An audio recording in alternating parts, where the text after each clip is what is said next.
तो hello learners, कैसे हैं आप सभी। काफी ज्यादा बच्चों की लगातार डिमांड थी कि सर लास्ट डेज की स्ट्रेटेजी के बारे में बता दो। आज इस वीडियो में आपको मैं ऐसी स्ट्रेटेजी बताने वाला हूँ, जैसे आपको पता होगा 9th का एग्जाम हुआ था। मैंने सेम एग्जाम से पहले स्ट्रेटेजी बताई थी, जिसकी वजह से 2500 प्लस सिलेक्शन हुए थे एक सिंगल क्लास के अंदर। तो आपके लिए भी सेम स्ट्रेटेजी वीडियो बताने वाला हूँ, इसको फॉलो करना और वीडियो को पूरा एंड तक देखना।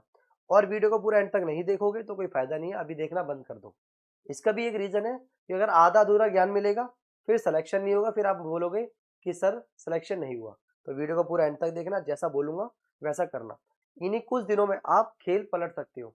अगर नहीं पढ़ा कुछ और चांसेस कम है तो देखने के बाद आपके चांस 100% तक बढ़ जाएंगे। बट आपको एक एक टिप को फॉलो करना है। देखिए, पहले अगर हम बात करें, पहली एक चीज की बात करें, रिवीजन की। सर ये रिवीजन वर्ड कैसे, समझ नहीं आया। चलो, जैसे आपको पता होगा कि एग्जाम में जाते समय आपने देखा होगा कुछ क्वेश्चन भूल जाते हैं। अरे यार पढ़ा तो था, क्वेश्चन याद नहीं आ रहा। अरे यार क्या फॉर्मूला लगेगा, अरे कंसेप्ट क्या था। तो ऐसे केस में आप सभी ने पता होगा, आपने जितना कुछ पढ़ा हुआ है, ये वीडियो पेड बैचेस वाले बच्चों के लिए भी है और यूट्यूब पे जो बच्चे देखते हैं उन बच्चों के लिए भी, दोनों बच्चों के लिए होने वाली है। अब यूट्यूब पे हमारी लगातार वीडियोस आती है, मैं इसकी एक प्लेलिस्ट भी बना दूंगा। आप क्या करते हो, कॉपी बनाते होगे, इतना मुझे भरोसा है आपने कॉपी बना के काम किया होगा सारा, एक एक क्वेश्चन को सॉल्व किया होगा, चीजें लिखी होंगी। तो क्या करिए ऐसे केस में, वो जो आपकी रिवीजन कॉपी है ना, उसकी रिवीजन कॉपी, इसको रिविजाइज करना स्टार्ट कर दीजिए कि भाई अब मैथ के फॉर्मूलेस कैसे हो गए, ये क्वेश्चन मैंने कैसे करा था। अगर आप रिवीजन नहीं करोगे तो कितना भी पढ़ लेना दिन रात, आपके सिलेक्शन चांस कम होंगे, क्योंकि चीजें धीरे धीरे करके भूलने लगोगे। तो पहले जब आपने डे 1 से स्टार्ट करा था, वहां से सारा रिवाइज करना स्टार्ट कर दो। ठीक है, अब रिवीजन के साथ दूसरा क्या है, इंपॉर्टेंट टॉपिक्स। ये बहुत जरूरी है, इंपॉर्टेंट टॉपिक्स। अब आप क्या कर रहे हो, पढ़े जा रहे हो पढ़े जा रहे हो, जो चीज एग्जाम में आ भी रही है नहीं आ रही है सब पढ़े जा रहे हो। लेकिन वो ध्यान रखो जिनकी वेटेज बहुत ज्यादा है, जो काफी ज्यादा इंपॉर्टेंट है, उनको पढ़ो। जैसे आपको मैथ में पता ही होगा, जैसे आपका प्रॉफिट एंड लॉस हो गया, ये चैप्टर हो गया, आपका परसेंटेज हो गया, ठीक है, और आपका कौन सा हो गया, टाइम एंड वर्क हो गया, ठीक है। और अगर आप देखोगे percentage, profit and loss, time and work हो गया आपका, और स्पीड एंड टाइम हो गया। ये कुछ चैप्टर ठीक है, इंपॉर्टेंट है। ऐसी आपकी कुछ रीजनिंग में होंगे, ऐसे इंग्लिश में होंगे कुछ टॉपिक, ऐसे हिंदी में होंगे और कुछ जीके में होंगे। तो इंपॉर्टेंट टॉपिक पे काम करो, इंपॉर्टेंट टॉपिक आपको एक एक पे काम करना है और उसके क्वेश्चन को लगाना है। ठीक है, तीसरा का काम क्या करना है, तीसरा काम आपको फालतू की वीडियोस नहीं देखनी, जैसे तुक्का कैसे लगाएं या फिर कुछ ऐसी बातें। जैसे मैं आपको बता दूं, देखो, अगर मैं बात करूं कि आप पढ़ाई कर रहे हैं, ठीक है, पढ़ाई कर रहे हैं, आप इतनी मेहनत से तैयारी कर रहे हैं और आप अपनाना चाह रहे हैं शॉर्टकट तरीका। आप इतने तरीके से मेहनत कर रहे हैं, वो वीडियो अपने पापा को दिखाओ और बोलो देखो पापा मैं ये वाली वीडियो देख रहा हूँ कि क्या नाम है, कैसे एग्जाम में तुक्का लगाना है। अब एग्जाम में तुक्का लगाना अगर आप सीखोगे तो फिर पढ़ो मत, पढ़ाई छोड़ दो सारी की सारी। पढ़ाई करने का क्या फायदा।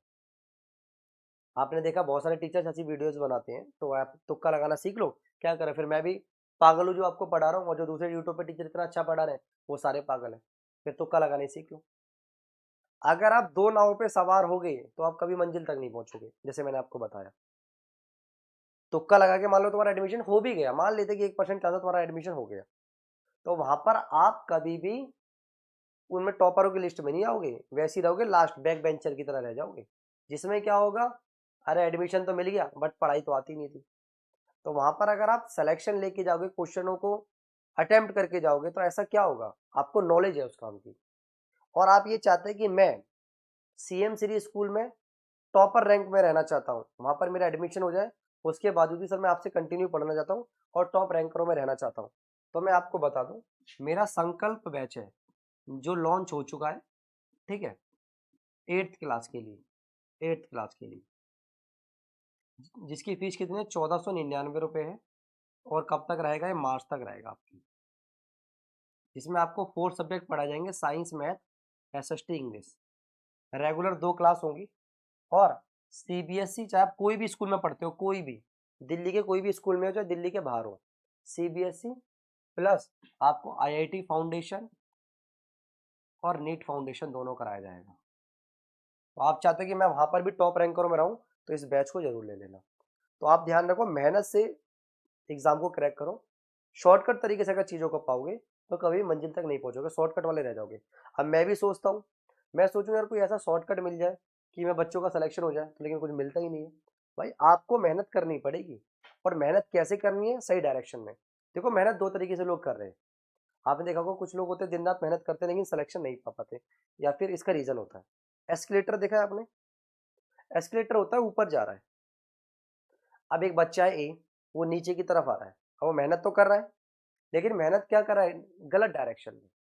आपको मेहनत करनी है अच्छी डायरेक्शन में, वो मैं सिखा रहा हूँ आपको इस वीडियो में। अब एक्सीलेटर ऊपर जा रहा है ना, आप मेहनत तो करो लेकिन ऊपर जाने की तरफ करिए। ऐसा मत करना कि पढ़ तो रहे हो लेकिन पढ़ वो चीज रहे हो जो पेपर में आ ही नहीं रही है, उस तरीके से पढ़ रहे हो जिसे सब भूल रहे हो। ठीक है, तो उसी तरीके से आगे कैसे करना है समझो। रिवीजन बता दिया, इंपॉर्टेंट टॉपिक। एक बताओ, फ्लो चार्ट। फ्लो चार्ट बनाते हैं ना, flow chart and formula chart, ये बनाओ। देखो आपने देखा होगा जो बड़े बड़े लोग तैयारी करते हैं, है ना, तैयारी करते हैं ना, एक फॉर्मूला शीट बनाते हैं, फॉर्मूला चार्ट बनाते हैं। अब इसमें क्या होता है? इसमें वो क्या काम करते हैं, आप जो इतना सारा पढ़ा हुआ है ना, उसको 3 से 4 पन्नों में फ्लो चार्ट के फॉर्म में बना लो, जिससे क्या हो सके, आपकी क्विक रिवीजन हो सके। क्या हो सके? क्विक रिवीजन हो सके। क्विक रिवीजन होगी तो सारी चीजें बहुत जल्दी कवर कर लोगे। अब मैं अपने टाइम पर मैं कैसे तैयारी करता था इसकी नहीं बता रहा। जब गवर्नमेंट जॉब का एग्जाम था, मैंने बताया 2 बार एग्जाम रिटर्न क्वालिफाई करा हुआ है मैंने। वो कैसे करा करता था, देखो इस स्ट्रेटेजी से आप भी कर सकते हो। आप सिलेबस के अकॉर्डिंग पढ़ो। क्या बोला मैंने आपको? सिलेबस के अकॉर्डिंग पढ़ो आप। अगर आप इसके अकॉर्डिंग नहीं पढ़ोगे तो आप गलत डायरेक्शन में मेहनत कर रहे हो। अब आप क्या कर रहे हो पता है? मैं बताता हूँ।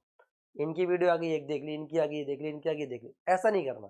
आप सिलेबस के अकॉर्डिंग पढ़ो। और ऐसे इस तरीके से मैं ऑफलाइन में ही बताता हूँ, इस तरीके से मैंने एग्जाम भी काफी क्लियर करे हुए हैं। आप सभी को पता होगा मैंने जेई भी क्वालिफाई करा हुआ है। ठीक है, तो इस तरीके का क्या पैटर्न है, हम बच्चों को ही बताते हैं ऑफलाइन में। आप सिलेबस लिख लो ऐसे करके। आप आपको हार्डली 15 से 20 मिनट लगेगा, आधा घंटा लगेगा। आप सिलेबस लिख लो। जैसे भाई मैथ में क्या क्या आ रहा है, आपका सिलेबस की पीडीएफ आपको पता ही है। फिर आप देखो रीजनिंग में क्या क्या आ रहा है, आप इंग्लिश में देखो क्या क्या आ रहा है, हिंदी में देखो क्या क्या आ रहा है, और आप जनरल अवेयरनेस में देखो क्या क्या आ रहा है। यहाँ पर अपने सारे टॉपिक लिख लो, ठीक है, जो जो सिलेबस में दिए हुए सारे के सारे लिख लिए। आप देखो, अच्छा नंबर सिस्टम मैंने कवर कर लिया। अच्छा वर्क एंड टाइम ये वाला मैंने कवर नहीं करा, अब इस पे ध्यान दूंगा। और प्रॉफिट लॉस विवेक सर ने करा दिया, अब आ गया समझ में। मेंसुरेशन करा दिया, हो गया ये। अच्छा इसके बाद क्या नाम है वो, वर्क एंड टाइम और उसका कौन था, स्पीड एंड टाइम, ये वाला करा दिया। अच्छा ये वाला नहीं करा, मार्क कर लिया। ऐसे सिमिलरली अरे ये नहीं करा यार, ये रिवाइज करना है, ये नहीं करा, ये करना है। अच्छा ये हो गया, ये हो गया। तो जो जो टॉपिक आपने नहीं करे हैं फिर उस पर काम करना है आपको, और जो जो हो गया उसकी रिवीजन करनी है। तो इससे क्या होता है ना, आपको ना पूरा का पूरा सिलेबस पता रहता है, और सिलेबस के अकॉर्डिंग पढ़ना है। जो नहीं पता उसकी वीडियो डाली बाय विवेक से डाल दो, आपको पूरी मिल जाएगी। ठीक है, अगर आप इस तरीके से नहीं पढ़ रहे हो तो आप बहुत बड़ी गलती कर रहे हो। सिलेबस के अकॉर्डिंग पढ़ना है, सिलेबस से बाहर नहीं पढ़ना। कोई भी चीज है आपको मोस्टली हमारे चैनल पे मिल जाएगी, और मैंने बताया प्लेलिस्ट बना दूंगा, तो उस पर भी आप सारी देख सकते हो। अब बात आती है सर रिवीजन कब करनी है। तो रिवीजन आपको स्टार्ट करनी है 4 तारीख से। 4 तारीख की मॉर्निंग, चाहे आप फिर कितना भी पढ़ो, चाहे 4 घंटे, 5 घंटे, 6 घंटे, 7 घंटे, कितना ही पढ़ो। इसका रीजन क्यों है? क्योंकि देखो आज 1 तारीख हो चुकी है, ये वीडियो कल आपको सुबह अपलोड मिल जाएगी। अब आपको 2-3 वो काम करना है जो आपके टॉपिक रह गए हैं। जो टॉपिक रह गए हैं उनको पढ़ना है। जैसे मैंने बताया ये हो गया, हो गया, ये नहीं हुआ, अच्छा ये पढ़ूंगा, ये नहीं हुआ, ये करूंगा, कवर करूंगा। ठीक है, अगर आपके लेफ्ट टॉपिक कवर कर लोगे तो इससे फायदा क्या होगा, जो थोड़े बहुत नंबर बढ़ने थे वो भी बढ़ जाएंगे। ठीक है, वरना क्या होगा, जो आते हैं वो तो है ही है, लेकिन कुछ जो नहीं आते वो भी कर लो। और मैं आपको बता दूं, बहुत सारे बच्चे क्या करते हैं ना, जो टॉपिक आते हैं उसी को करते रहते हैं बस। अरे आपके वहां नंबर तो फिक्स हो चुके हैं, उसकी आप टेंशन क्यों ले रहे हो? जो ना टॉपिक आपको अच्छे से आते हैं तो फिक्स हो चुके हैं नंबर। अरे जो नहीं आते, जैसे मान लो कोई एक चैप्टर है मैथ में, किसी बच्चे को एलसीएम एचसीएफ नहीं आता मान लेते हैं। ठीक है, अब एलसीएम एचसीएफ का ट्राई करो करने की क्वेश्चन। अरे कम से कम मेरे यहाँ से 1-2 नंबर तो बनेंगे यार, 2 नंबर तो बनेंगे। ये नंबर तो मेरे सारे आते हैं चैप्टर मेरे को, बट 2 नंबर मेरे किसके बनेंगे, मैथ के, और 2 नंबर बन जाएंगे। तो बच्चे तुम गलती क्या करते हो, वही बार बार पढ़ते रहते हो, वही बार बार नहीं पढ़ना। आपको क्या करना है, आपको जो चैप्टर रह गए हैं, जो सिलेबस के अकॉर्डिंग रह गए हैं, उसको भी क्या करना, माइंड से गो थ्रू कर देना, ताकि आइडिया मिल जाए, है ना। ये पेपर के टाइम पे आपको एक चीज बता दूं जो नहीं बताते लोग, पेपर के टाइम पे आपका दिमाग सबसे तेज चलता है। कुछ लोग आपसे कहेंगे पेपर से पहले 1 दिन पहले मत पढ़ना, आराम से सो जाना, ऐसा नहीं। आप एंड टाइम तक पढ़ना, लेकिन क्या पढ़ना है, जो आपने पढ़ा है बस उसी की रिवीजन करनी है। क्योंकि होता क्या है ना, जब आप पढ़ते हो ना, पेपर के टाइम पे आपका ब्रेन बहुत तेज चलता है, आपको फटा अच्छा ये था। आपने देखा होगा जब क्लास में बच्चा नकल बताता है, अब उसका आंसर ये है, पूरा का पूरा हाँ हाँ सही कह रहा है, सारा समझ आ जाता है। तो उस समय अपने ब्रेन को बहुत फास्ट होता है, उसका फायदा उठाना है, रिवीजन करनी है उस समय। अब ऐसा नहीं चाहिए एक क्वेश्चन इस वाली कॉपी में कर रहा है, एक इसमें, एक इसमें, वो ढूंढने में मिल रही है, सारी एक ही कॉपी में बना लो, नहीं बनाई है तो। अच्छा ये हो गया, और क्या करें, हार्ड टॉपिक पे काम करो, जिससे आप बचते हो, जिससे आप बचते हो उस पर काम करो। जैसे कुछ बच्चे क्या है ना, जो इजी टॉपिक होते हैं वही पढ़ते हैं, और मैंने बहुत सारे बच्चे देखे यूट्यूब पर, कुछ बच्चे हैं, सारे नहीं बोलूंगा, कुछ है जो हमारी वीडियोस नहीं देखते। इसका रीजन क्या है, वो कहते हैं विवेक सर बहुत हार्ड पढ़ाते हैं। सिमिलरली आपके सीनियर थे जो पिछले साल थे, जो नहीं पढ़े, कॉल करके मुझे कहते हैं सर आप हार्ड पढ़ाते हो और टीचर तो आसान पढ़ाते हैं। मैंने कहा ठीक है पढ़ो, तो उनका सिलेक्शन हुआ ही नहीं। अरे हम वही तो पढ़ाएंगे जिससे सिलेक्शन होगा, हम बाहर का क्यों पढ़ाएंगे। हम आपको वही चीज पढ़ा जिससे सिलेक्शन होगा। जरूरी नहीं है कोई आसान पढ़ा रहा है उससे सिलेक्शन हो ही जाएगा। सबसे ज्यादा सिलेक्शन दिया जिस भी स्कूल में जाओगे, ऐसा हो नहीं सकता वहां हमारे बच्चे ना मिले आपको। आपको बच्चा बच्चा बता देगा। ये स्कूल के टीचर जो है, सरकारी स्कूल के टीचर, उनके बच्चे खुद हमारे पास ट्यूशन पढ़ रहे हैं। तो मैं आपको क्या बता रहा हूँ, एक कंटेंट की क्वालिटी है। आपको क्या है, चाहे हार्ड लग रहा हो चाहे आसान, आपको पढ़ना पड़ेगा, क्योंकि ऐसे ही क्वेश्चन आपको एग्जाम में देखने को मिलेंगे। मैंने आपको हमेशा बताया, माइंड में एक चीज सेट कर लो कि मेरे को सिलेक्शन लेना है तो लेना है। भाई मैंने, अब मेरे घर वालों ने इतनी मेहनत करी है तो मैं उस काम में अव्वल रहूंगा ही रहूंगा, मैं उसमें सिलेक्शन लेके ही रहूंगा। और 7वां, प्रैक्टिस सेट। सर ये प्रैक्टिस सेट का मतलब कैसे कैसे यूज करें।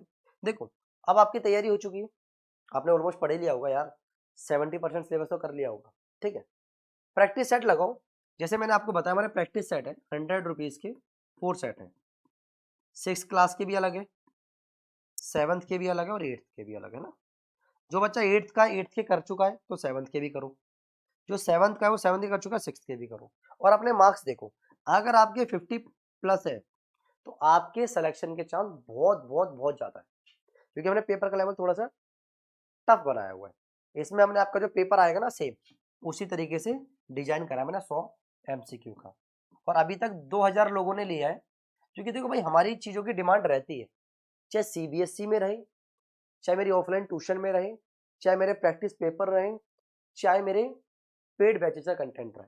इसका रीजन क्यों है ना, क्वालिटी। 2000 प्लस लोगों ने लिया, लेकिन एक ने भी कंप्लेंट करके ये नहीं बोला कि सर आपके प्रैक्टिस सेट का लेवल कम है। सबने यही तारीफ करी कि बहुत अच्छे है। सिमिलरली अगर आपने नहीं लिया उनको लगाओ और इनको सॉल्व करके अपने मार्क्स देखो कितने मार्क्स बन रहे हैं। जैसे किसी ने बोला कि आप जो प्रैक्टिस सेट नहीं लगाने चाहिए पेपर से पहले, कोई बोल देते हैं यूट्यूब वगैरह पे, ठीक है। मैं आपको बता दूं, उन्होंने अगर पढ़ाई भी करी होगी ना तो पहले प्रैक्टिस सेट ही लगाए होंगे। चाहे कॉलेज पढ़े होगा तब लगाया होगा, चाहे आपने 9th 10th में बच्चे पढ़ते हैं वो प्रैक्टिस मॉडल पेपर नहीं लगाते, सैम्पल पेपर जिसको आप बोलते थे, सेम वैसे ही होते हैं ये भी। तो जब खुद लगा लगा के आगे बढ़ रहे हैं और जो बच्चे सिलेक्शन लेना चाहते हैं उनको रोक रहे हैं, तो प्रैक्टिस सेट नहीं लगाया लगाओ। 2000 बच्चे तुमसे ऑलरेडी आगे निकल चुके हैं। अब 8वां, सबसे और मोस्ट इंपॉर्टेंट,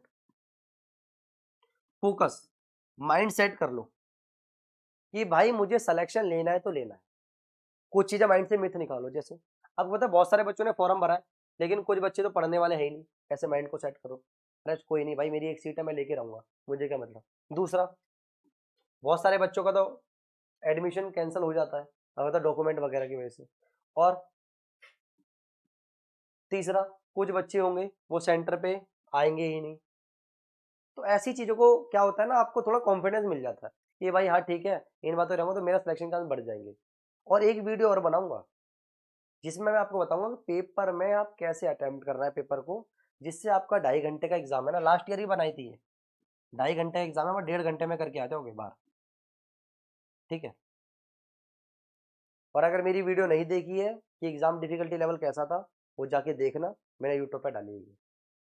आपको माइंड में सेट क्या रखना है कि भाई मेरे को सिलेक्शन लेना है किसी भी हाल में। आप पे लास्ट मौका है, इसके बाद आपको कोई भी चांस नहीं मिलेगा। और इसीलिए मैं आपके लिए लग के मेहनत कर रहा हूँ कि मुझे पता है बच्चे का सिलेक्शन होगा, हो जाएगा इस बार, वरना नहीं होगा। कुछ समय मिलता है आधे घंटे का, 15 मिनट का, मैं आपके लिए वीडियो जरूर बनाता हूँ। लेकिन आप फिर भी चैनल को सब्सक्राइब नहीं करते। चैनल को सब्सक्राइब करा करो, वीडियो को लाइक करा करो, शेयर करा करो। और आपको बता दूं, आप क्या करो, माइंड में ये चीज रखो, मेरा सिलेक्शन होगा, मैं पढ़ रहा हूँ, मेरा सिलेक्शन जरूर होगा। आपने अगर मन से हार गए ना, जो इंसान मन से हार जाता है उसका कुछ नहीं हो सकता। आप मान लो कि पेपर हार्ड होगा, कोई दिक्कत नहीं। आपने अगर अभी भी पढ़ाई नहीं करी है, मेरी प्लेलिस्ट की सारी, मेरी प्लेलिस्ट जैसे मैंने पहले बताया था सेम अभी बता रहा हूँ, सारी प्लेलिस्ट बना दूंगा मैं, उसकी वीडियो की सारी एक ही में डाल दूंगा फोल्डर में। और कान में लगाई लीड, एकांत रूम में गए और सॉल्व करना स्टार्ट करो और देखना, रिवाइज करना, सारे के सारे सब देख लिए, दोबारा देखो एक बार। आपका माइंड जो विजुअल चीजें होती है ना, उनको जल्दी ग्रैब करता है। वीडियो लॉन्ग हो शॉर्ट हो इससे मतलब नहीं, तुम्हें सिलेक्शन चाहिए ना, बात खत्म। जितना पढ़ा है उससे सिलेक्शन हो जाएगा।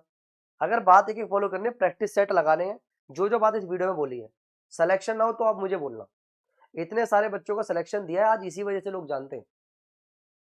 यूट्यूब पे 3-4 महीने, 5 महीने, 6 महीने जो भी हुए हैं, सिर्फ इसी वजह से। थोड़े समय के लिए आए, थोड़े लेट आए, बट अपना काम मेहनत से करा। आपको सिलेक्शन आपका जरूर होगा, जैसा बताया वैसे फॉलो करना। और आई होप ये वीडियो यूजफुल रही होगी। अगर यूजफुल रही है तो लाइक करना, चैनल को सब्सक्राइब नहीं करा है तो सब्सक्राइब करना, बेल आइकन को ऑन करना और वीडियो को शेयर करना। आज के लिए इतना ही। Thank you.